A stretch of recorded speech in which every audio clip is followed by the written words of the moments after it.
سرکار دو عالم صلی اللہ علیہ وسلم نے بیٹھے ہوئے تھے منبر شریف پر خطبہ دے رہے تھے.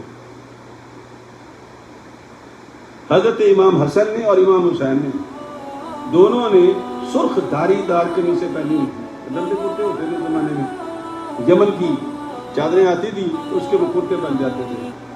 تو فاطمہ زہرا رضی اللہ تعالی عنہ نے دونوں لال رنگ کے دھاری دار کرتے ان کو پہنا دیے. اب وہ کرتے ان کے پاؤں کے نیچے آ رہے تھے، بڑا ہوگا کوئی چھوٹا ہوگا، تو وہ گرتے بچتے مسجد نبی میں گھس آئے.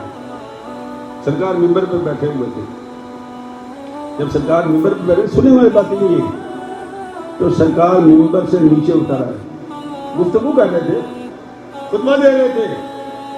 سرکار نیچے اتر آئے، اتر آ کے دونوں کو اٹھا لیا. حضرت امام حسن کو دائیں ران پر اور امام حسین کو بائیں ران پر بٹھا لیا، اور بٹھا کے پہلے تو آیت پڑھی کہ انما اموالکم و اولادکم فتنہ. اے لوگو، بے شک میرے رب نے سچ کہا ہے کہ یہ اولاد بھی آزمائش ہے اور یہ مال بھی آزمائش ہے. یہ آیت پڑھی سرکار نے، انما اموالکم و اولادکم فتنہ. یہ آزمائش ہے، اولاد کا ہونا اور مال کا ہونا دونوں آزمائشیں ہیں. پھر آپ نے فرمایا کہ اللہم، دعا کر رہے ہیں اللہ کے نبی، اللہم انی احبہما فاحبہما. یا اللہ میں ان دونوں سے محبت کرتا ہوں، اللہ میں ان دونوں سے محبت کرتا ہوں اور تو بھی ان سے محبت فرما.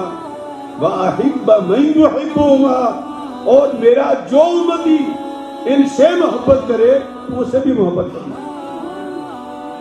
کہاں بیٹھے ہوئے ہیں؟ مسجد نبی شریف میں. کہاں جب خطبہ دے رہے ہیں، ایک دائیں ران پہ ہے ایک بائیں ران پہ ہے.